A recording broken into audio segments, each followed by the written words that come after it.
The last place anyone saw Evan Hale wasn't dangerous. That's the part that sat wrong in everyone's stomach. It was a viewing point, a clean, paved pull-off with a guardrail and a couple of those metal binocular stands tourists never use. A spot people visited to take the same photo, reservoir behind them, dam below, sunlight bouncing off water like broken glass.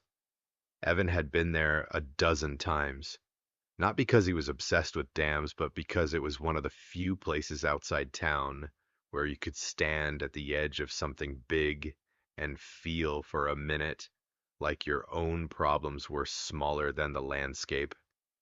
He went there after school one afternoon with his hoodie up, his phone in his hand, and a kind of restlessness that had been building for weeks. His mother would later say she could hear it in his voice lately. Not anger exactly, more like a pressure, like he'd stepped onto a moving walkway and couldn't find the button that made it stop. Evanstown was the kind of place that pretended it didn't have secrets. It had good schools, polite neighbors, a diner where everyone pretended not to watch everyone else. It had a little river that became a reservoir because somebody decades ago decided water could be disciplined into serving the grid. And then there was the dam. People spoke about it the way they spoke about weather, present, unavoidable, not worth thinking about unless it changed suddenly. Evan did think about it, though, in the way teenagers do when they find a topic that feels like it's bigger than their lives and therefore safer to care about. He had done a school project on infrastructure once, and the dam was the easiest local thing that still sounded serious. He'd read a few articles, watched a couple documentaries, learned words like spillway and intake tower and drawdown, and he liked how those words sounded, like doors opening into somewhere else. At home, his mother, Lydia, kept a tight schedule because that's how she kept things from falling apart. Dinner, homework, chores, the whole thing. Evan's father worked out of town most weeks and came home with tired eyes and a polite distance, as if home was a place he visited rather than lived. Evan's little sister Paige could sense tension like a dog senses thunder. She would go quiet and watch. On the afternoon Evan vanished, Lydia texted him a reminder about dinner. No response. That wasn't unusual. Evan often ignored texts when he was with friends or gaming, but a couple hours later, Lydia called.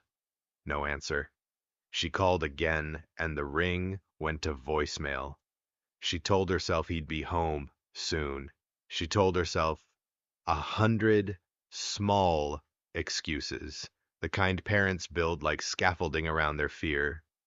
But when the sun slipped behind the trees, and his shoes weren't in the hallway, and his backpack wasn't by the kitchen table, the scaffolding started to wobble. Lydia drove the neighborhood. She drove past the school, past the convenience store where teens bought energy drinks and pretended it wasn't because they needed them, past the park, past the friend's house he sometimes hung around. She saw none of him. By the time she called the police, the tone of her voice had changed. It wasn't panic yet, it was worse, it was certainty. The first patrol officer treated it like a missing teen case, which is what it was on paper. Teens disappear. They go to a friend's house. They ride around. They make impulsive decisions. But Evan's mother didn't talk like a woman whose kid was blowing off rules. She talked like a woman whose kid had been erased. The police asked questions, recent arguments, mental health, girlfriend, drugs, the standard checklist delivered with practiced neutrality. Lydia answered them all. No, no, no. Evan was moody, sure he was 17, but he was not a runaway kid. He wasn't the type to vanish to make a point. He wasn't reckless, not in the stupid way. He was the careful kind of smart, the kind that made teachers assume he'd end up somewhere. His phone last pinged near the dam viewing point. That came up early because Lydia had one of those family locator apps installed, the kind parents feel guilty about until the day it saves them. She opened it with shaking hands, and there it was. Evan's dot sitting near the overlook, like it had been dropped and forgotten. The police sent a unit out. The dam viewing point was quiet. The air smelled like sun-warmed rocks and algae. The guardrail was intact. The gravel shoulder had a few tire tracks, but nothing obvious. No spilled backpack, no phone on the ground, no torn hoodie, no signs that someone had been dragged. It looked like a place where nothing had happened, and yet Evan was gone. They searched the surrounding area first. That was instinct, because cliffs, water, panic, those are the usual explanations that don't require villains. Volunteers showed up with flashlights and dogs. The canine teams worked the edge of the viewing point and the nearby service road. A search helicopter droned over the tree line, its shadow sliding across the reservoir like a slow, dark fish. The dogs found a faint trail that made everyone lean in. It led from the overlook, down along the paved path, then toward the parking area. And then it scattered, like Evan had gotten into a vehicle. Or like the scent had been overwhelmed by wind and water and exhaust and the thousand random scents of a public place. Detectives arrived the next morning. Not because small towns are quick, but because the dam changed things. It was a piece of critical infrastructure, and that meant cameras, security, records. If Evan vanished there, the place itself had a memory. The viewing point had two cameras. One pointed at the lot, one pointed toward the walkway. The footage was not dramatic. It was ordinary in a way that made it creepy. Evan's car, a small, older sedan he'd saved up for, dent on the rear bumper, one hubcap missing, pulled into the lot in the late afternoon.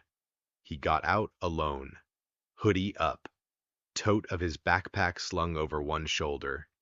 He leaned on the guardrail and looked out at the water for a long moment. Then he stepped back and did something strange. He took his phone out, held it up, and filmed something. Not himself, not the view, but the side of the dam, slightly down and to the right, where the intake structures sat like dark teeth. Then he turned, walked toward the far end of the viewing point, and disappeared, out of frame. He did not reappear. His car did. Later footage showed it leaving the lot. The problem was the camera angle didn't show the driver's face. The car's headlights came on. The sedan rolled out, slow and cautious like someone unfamiliar with it. It turned onto the road and vanished into the trees. When the police saw that, they did what police do when the world refuses to make sense. They argued with each other about which reality they were in. If Evan drove away, he wasn't missing. If someone else drove away in his car, Evan was missing, and someone else was now in possession of evidence. They ran the plates. The car did not show up on highway cameras. It did not get flagged by toll sensors. It did not get caught by any automatic system because the town didn't have many. The detectives started asking around for witnesses. A couple had been at the overlook that day. They remembered a teen leaning on the rail. They remembered a blue sedan. They remembered vaguely another car arriving, an SUV maybe, but they weren't sure. Memory is unreliable, and grief makes it worse. One witness, an older man who jogged the trail near the dam regularly, said he'd seen Evan. He described the hoodie, the hair, the way the kid carried himself, like he was thinking hard. The jogger also said he'd seen a maintenance truck. Not one of the marked ones, he said. No logo. Just a white truck. That turned the investigation toward the dam's internal world. The dam had staff, contractors, delivery schedules, restricted roads, access gates. It also had blind spots. The dam's security office cooperated with the police, but their cooperation came with a certain stiffness, like they were helping because they had to, not because they wanted to. They ran their access logs. They pulled gate badge data. They checked the list of contractors scheduled that week. Nothing obvious. No unknown vehicles. No missing badges. No record of a white truck that didn't belong. But the dam was old. It had been upgraded and patched and modernized in phases. New cameras on old roads. New sensors on old doors. A place like that could hide someone who understood its gaps.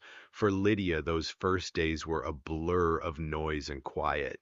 Noise, phone calls, search teams, television reporters, neighbors bringing casseroles, and awkward sympathy. Quiet. The moment after the door closed when the house sounded too large, and every object, Evan's shoes by the stairs, his hoodie thrown over a chair, felt like a deliberate insult. Paige started sleeping with the hallway light on. Lydia started leaving her phone volume up, even in the shower. The police found Evan's phone. Sort of. A week after he disappeared, a fisherman found it near the reservoir's edge, down a rocky slope not far from the viewing point. It wasn't smashed, but it was waterlogged. The screen was dead. The SIM card tray was missing. That last detail bothered the detective assigned to the case, Mara Vance. Detective Vance was the kind of investigator who didn't rush to speak. She watched. She listened.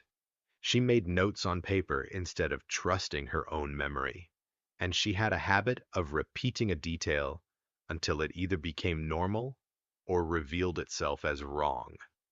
A missing SIM tray wasn't normal. Phones fall. They crack. They drown.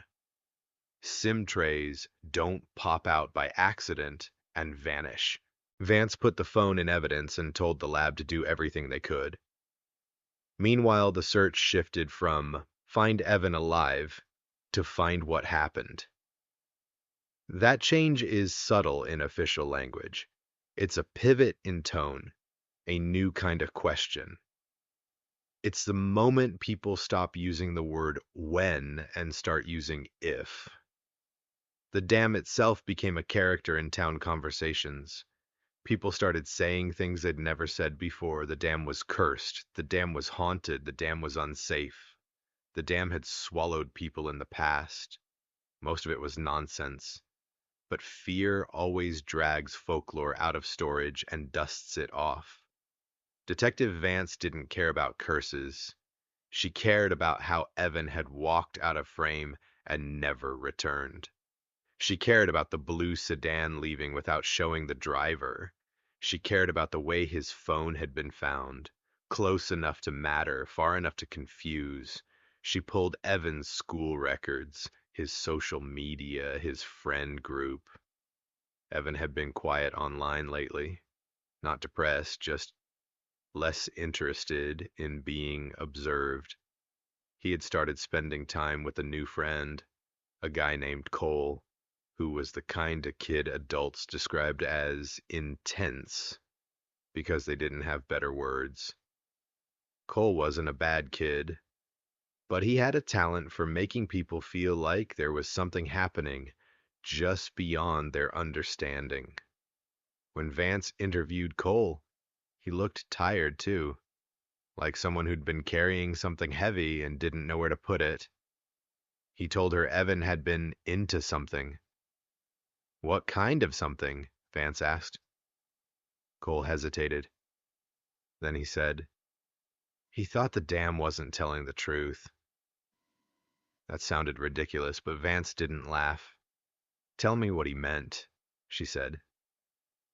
Cole swallowed. There was a post on this forum about the reservoir levels, about how they didn't match the public reports, about how they were manipulating release schedules, and Evan started digging. Most people would have stopped listening at that point. Conspiracy chatter about dams is common in certain corners of the internet, but Cole said something that made Vance's pen pause. He filmed the intake structures, Cole said. He said there was something weird, like a panel that shouldn't be open, or like he saw lights down there at night once. Did he tell you where he got that idea? Vance asked. Cole shook his head. He wouldn't say. He kept saying, if I can prove it, it's big. Big. That word again. Evan had been chasing something big. That meant it could have been dangerous, or it could have been childish. But the fact that he'd gone alone to the viewing point suggested he didn't think he was walking into a trap.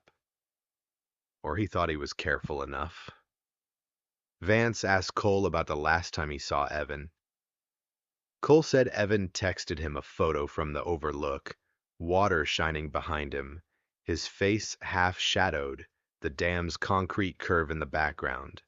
No caption, just the photo. Then a message. If I disappear, don't let them say I ran. That message felt like a stone dropped into Vance's chest. She asked to see it. Cole handed over his phone. Vance photographed the screen and noted the timestamp. It wasn't the kind of message teens send unless they're trying to be dramatic, but Evan didn't sound dramatic. He sounded preemptive. Vance asked if Evan had enemies. Cole shrugged. Not enemies.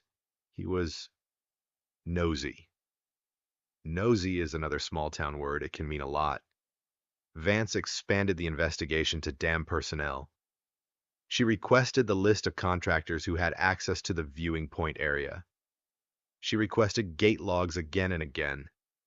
She asked for maintenance schedules.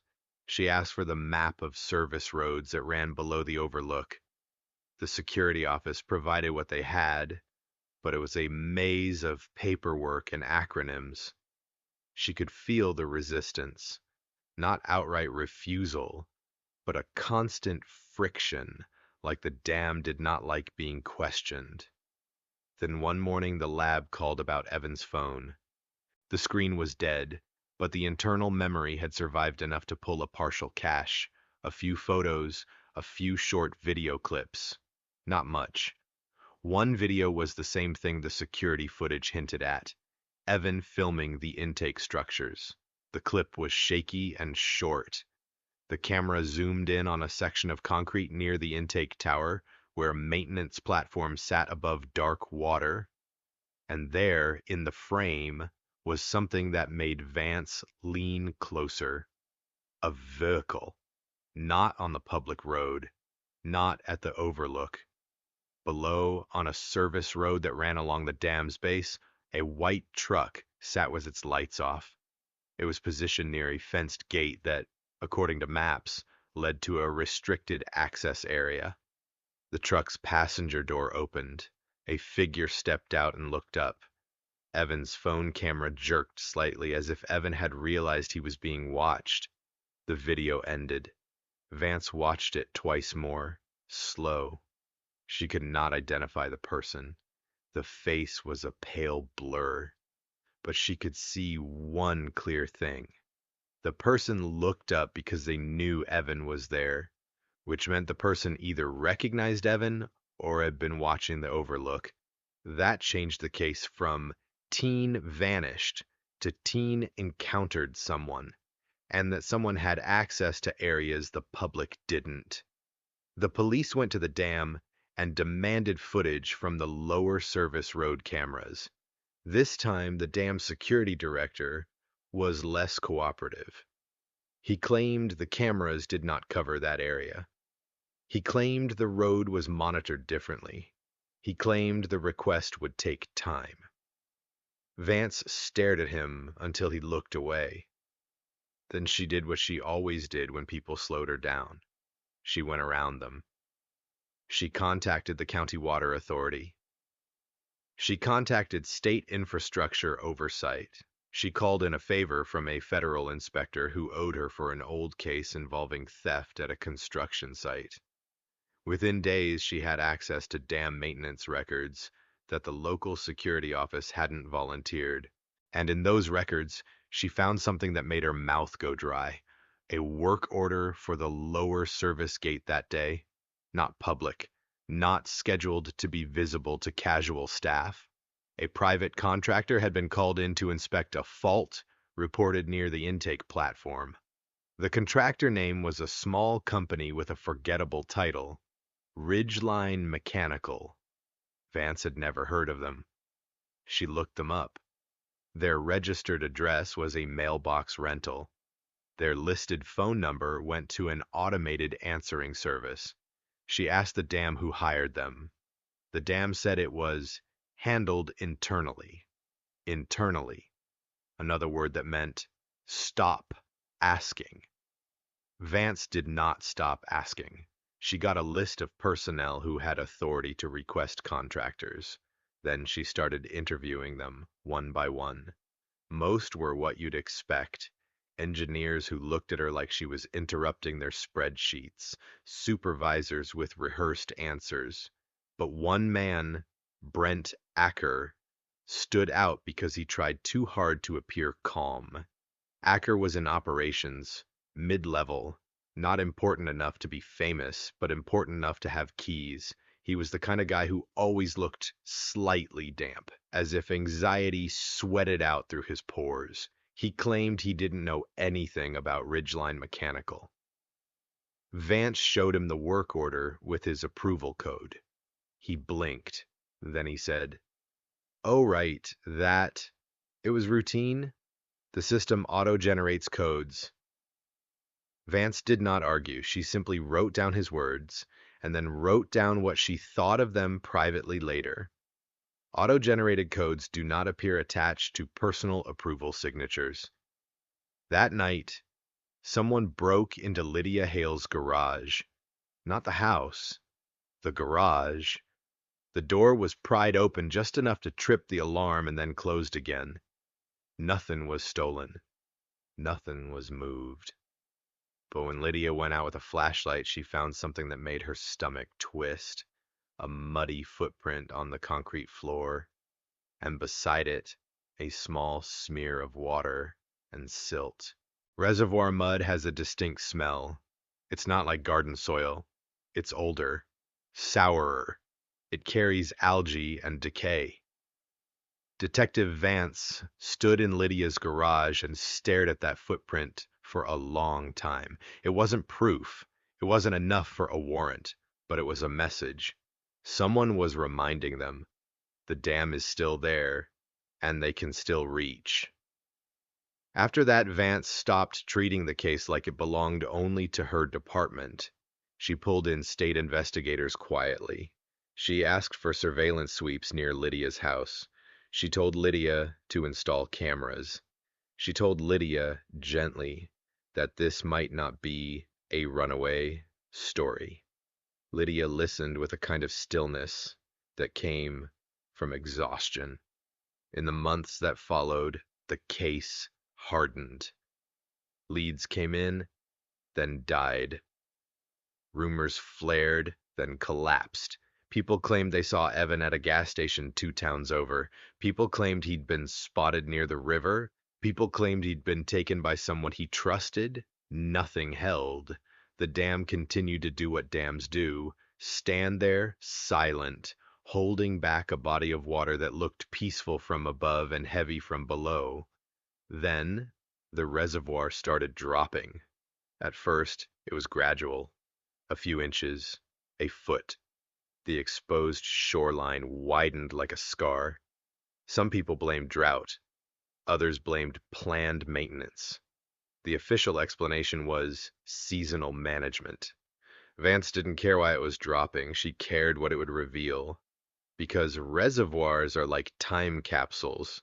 Things fall into them, things are thrown into them, things are hidden in them. And when the water recedes, the past crawls out looking for air. One morning, a fisherman called dispatch. He said he'd found something near the old boat ramp. The ramp had been submerged for years. Now it was slick with mud, lined with dead algae, the kind of place that smelled like a drained aquarium. The fisherman's voice shook as he explained. There was a car. Not a wrecked car.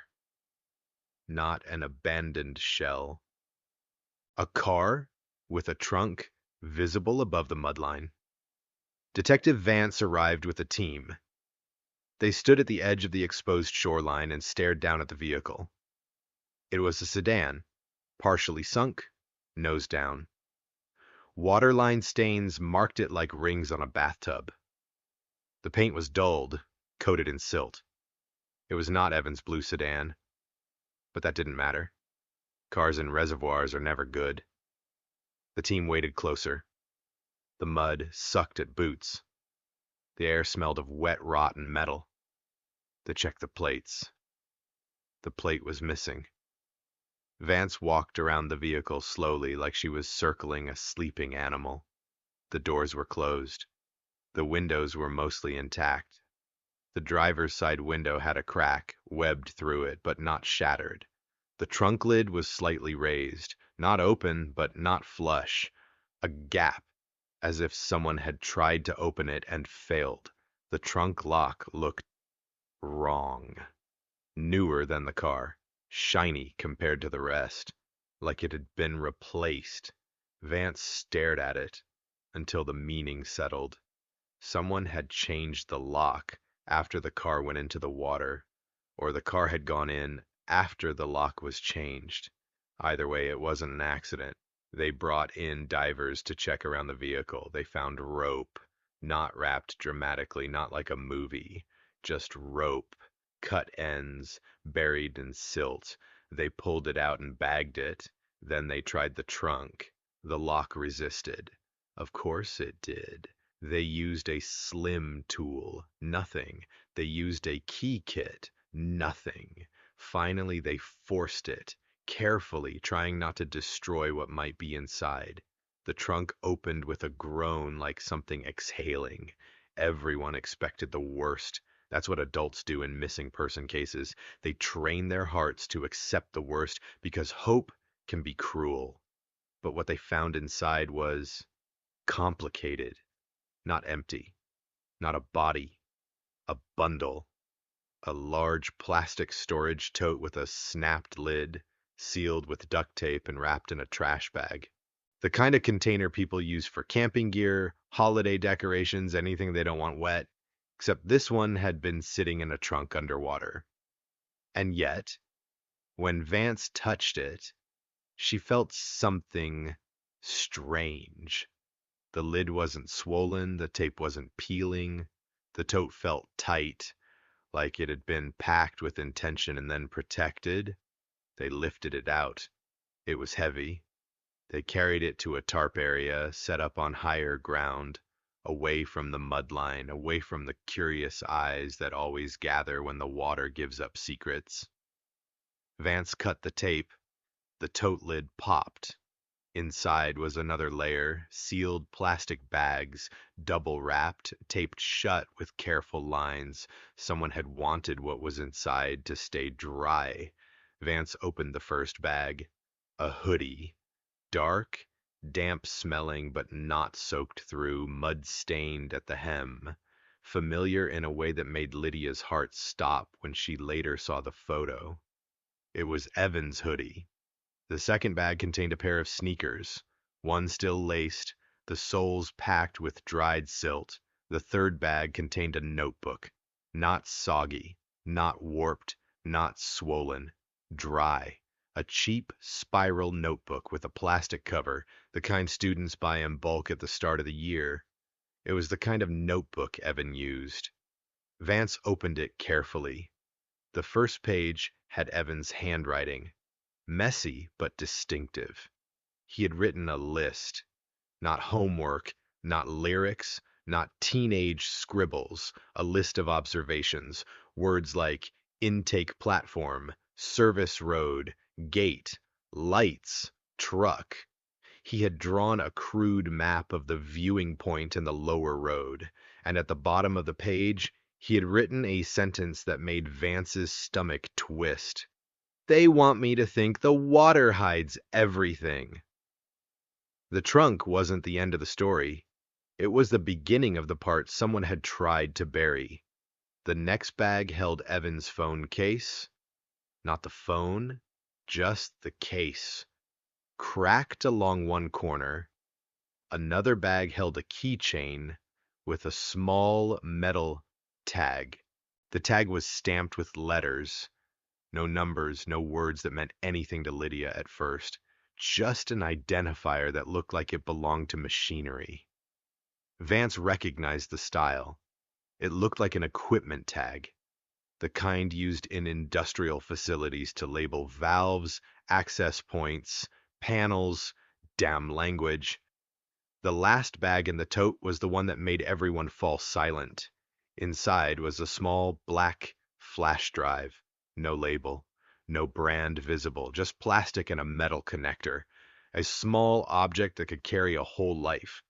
The tote, the trunk, the dry notebook. None of it felt accidental. It felt like someone had staged evidence, but staged in a way that kept Evan's voice intact. As if someone, Evan or someone near him, had wanted to ensure that when the water fell, the truth would rise. Detective Vance drove the evidence straight to a secure lab. She did not leave it in the local station.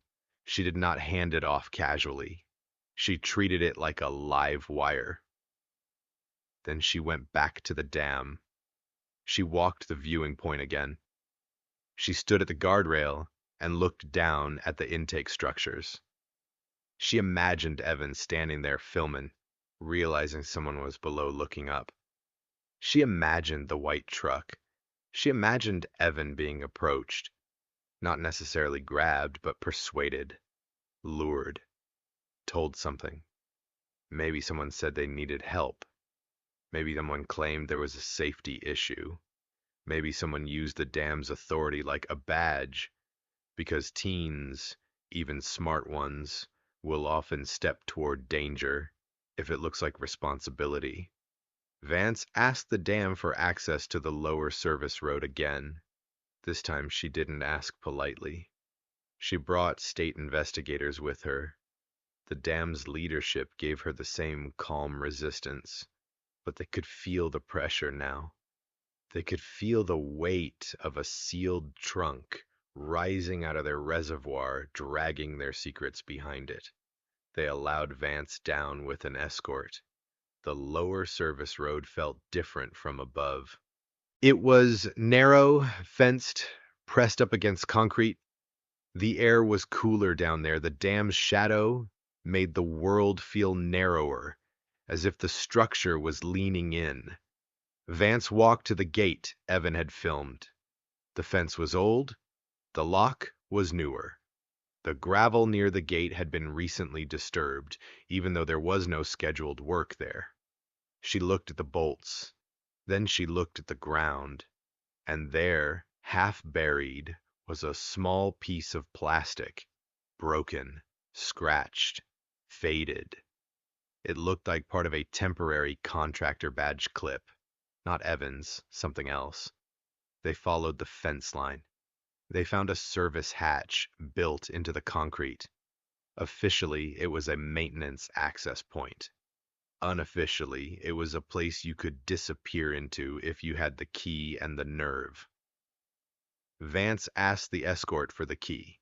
He said he didn't have it. She asked who did. He hesitated and said the operations supervisor, Brent Acker. Vance felt the case tightening like a knot.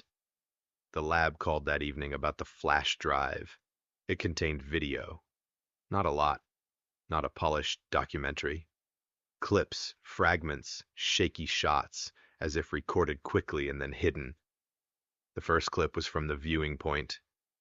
Evan's perspective, looking down at the gate and the white truck. The second clip was darker. It looked like a tunnel, concrete walls, pipes overhead, a flashlight beam cutting across damp surfaces. Evan's breathing was audible, fast, controlled. He pointed the camera at a door. On the door was a metal tag. The tag matched the letters on the keychain found in the trunk tote. Evan spoke in the clip, but his voice was low, not excited, not dramatic. He said, "This isn't on the public map." Then the clip ended. The next clip was short and blurry. A man's voice off camera saying, "You don't understand what you saw." Evan's voice, quiet. "I understand enough." Then a sound like a door closing hard. Then darkness. The final clip was the one that made Vance sit back in her chair and stare at the wall. It was filmed from inside a small space. The camera faced upward at a vent or grate. Light filtered through. Evan's face entered the frame, close, pale, eyes wide, but steady. He whispered, "If someone finds this, don't stop. Don't let them make it disappear." Then he slid the flash drive toward the camera, as if hiding it. Then the clip cut off. The flash drive had been placed in the sealed tote in the trunk, along with his hoodie and shoes and notebook. So Evan had managed to package evidence. The question was, how? And the more frightening question was, when? Because if Evan did it before he vanished, it meant he knew he was walking into danger. If he did it after he vanished, it meant he had been alive long enough to hide a breadcrumb trail. Either way, someone had decided the reservoir was a safe place to store what they didn't want found, except water doesn't keep secrets forever. It only delays them. Vance filed for warrants that night. The dam tried to push back. Of course it did. It claimed operational security. It claimed jurisdiction. It claimed risk. Vance's team didn't care. They had a missing teen, evidence of restricted tunnels, and a suspicious contractor record. They got their warrants. The next day they went into the dam like surgeons entering a body, cutting only where they had to, but determined to reach the tumor. They opened the maintenance hatch. The air that came out was stale and cool, smelling of concrete and damp metal. They moved through service corridors that were not part of the public imagination. Narrow hallways lit by harsh industrial bulbs. Doors labeled in codes. Pipes that hummed quietly with the sound of controlled water. It wasn't haunted. It was worse than haunted. It was functional. And functional spaces can hide things easily because no one looks twice. They found the door from Evan's clip. It had the same metal tag. They tried it. Locked. They brought in the operations supervisor to open it. Brent Acker arrived with sweat on his upper lip and a smile that looked stapled on. He claimed that he didn't have the key. Vance showed him the clip of the white truck and the gate. She showed him the work order with his approval code. She showed him the equipment tag from the trunk keychain. Acker's face tightened like paper crumpling. He tried to talk. He tried to explain. He tried to hide behind policy, but policy doesn't stand up well against a missing teen and a dry notebook pulled from an underwater trunk. They opened the door by force. Inside was a small chamber with panels and valves and a narrow walkway, and on the floor in a corner was something that made Lydia's world tilt when Vance later described it to her. A scrap of fabric, navy, the same tone as Evan's hoodie, and beside it, a scuff mark on the concrete, as if someone had dragged a heavy tote across the floor. They followed the walkway deeper. They found another door, another lock. This one had been recently replaced. New metal gleamed in the flashlight beams. Someone had been updating locks inside the dam. That isn't normal. Not without paperwork. Not without a reason. Not without fear. The search expanded. They brought in engineers. They brought in structural maps. They brought in people who knew the dam's anatomy. And in those maps, Vance found something that shouldn't have been there. A decommissioned maintenance alcove, sealed off on newer plans but still present on older ones. A pocket of space left behind when upgrades rerouted systems. A room that existed but wasn't used. A room you could hide something in. A room you could hide someone in. They cut into the sealed area carefully, cutting through drywall and old insulation, working like people who knew that rushing would destroy evidence, and maybe worse. When the opening was big enough to shine a light through, Vance leaned in. She saw a narrow space with dust on the floor, old crates, a plastic chair, and a thin blanket folded in a corner.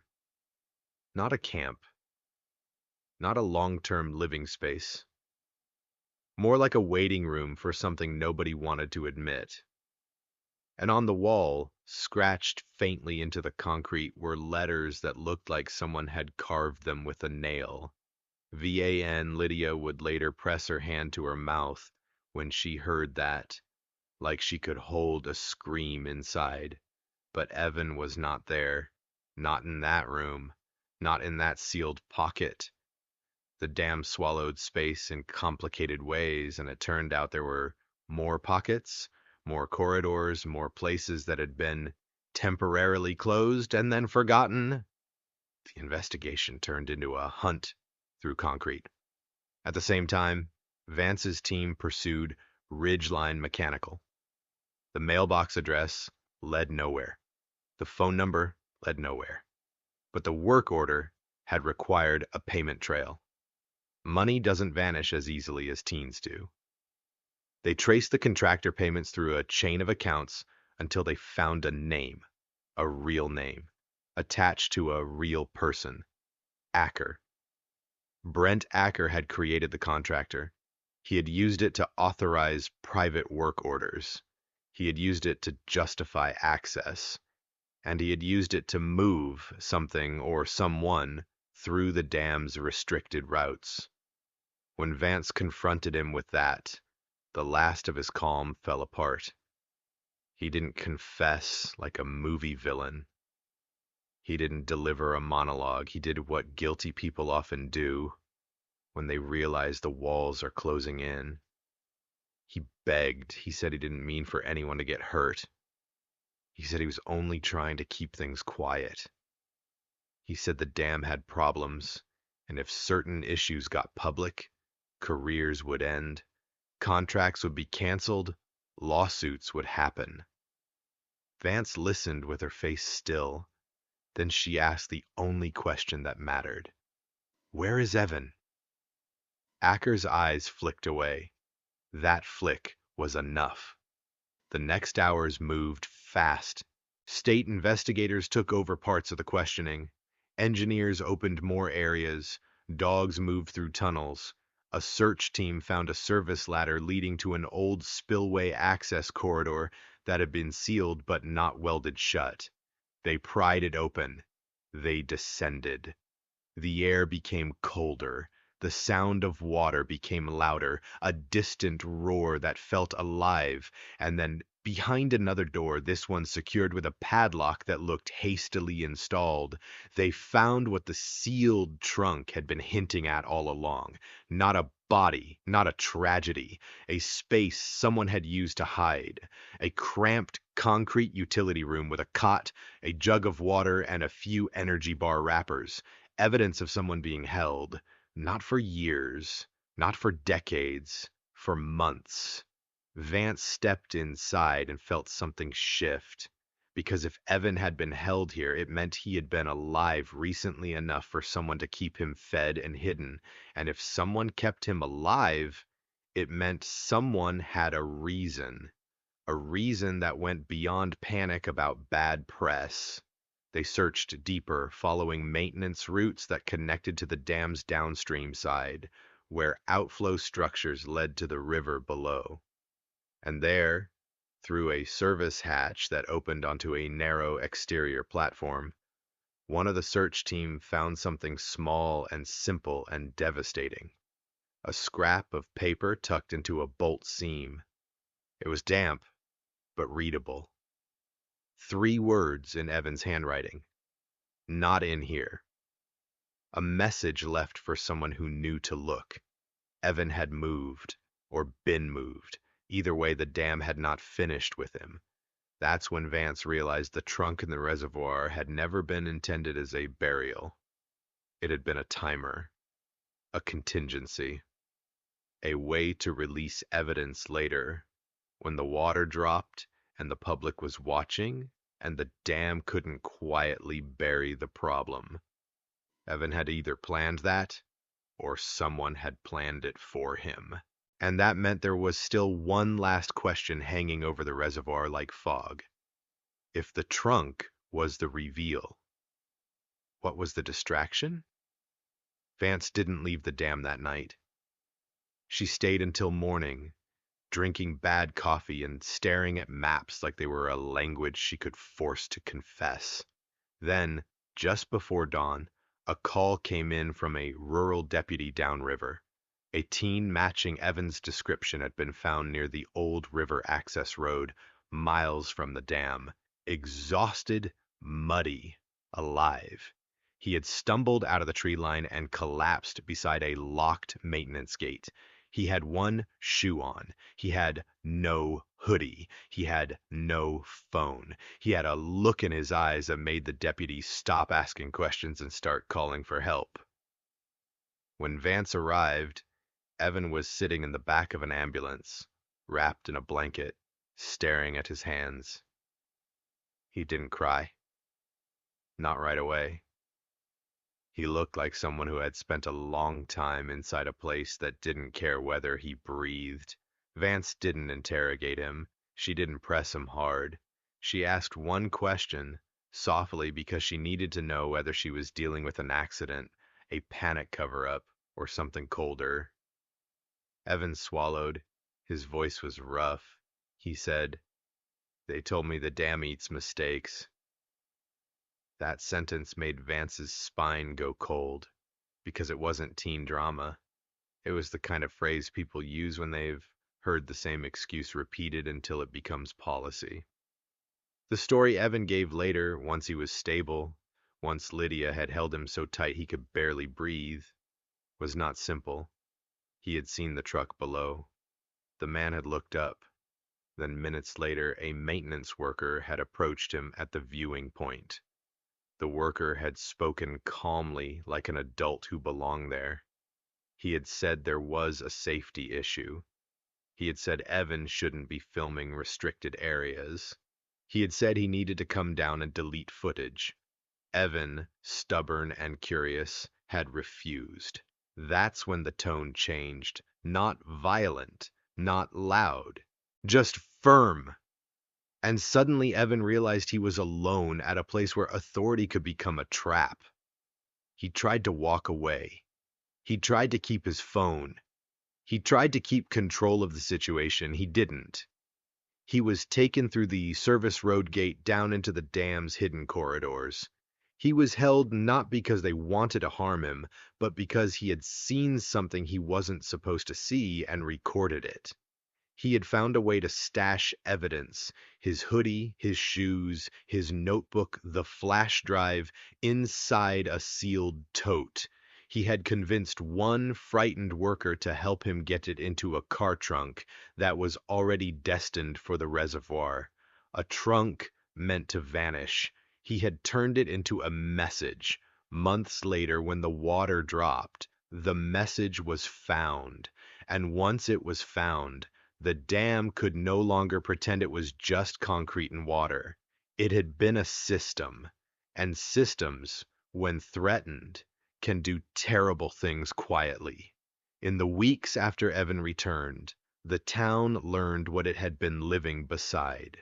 There were investigations, resignations, audits, and a press conference full of carefully chosen words. The dam's leadership talked about procedural failures. The county talked about accountability. Vance talked about criminal abuse of access. Lydia talked about her son. And Evan didn't talk much at first. He stared at water in a way that made Paige refuse to take baths unless someone stayed in the room. But there was one thing Evan said later that stayed with Vance more than any official report. He said, "They thought the water would keep it quiet forever." Then he looked at her, eyes steadier now, and added, "But water always moves." And that was the truth. The reservoir dropped, the trunk rose, and what had been locked away in mud came back into the air, dry, deliberate, impossible to ignore.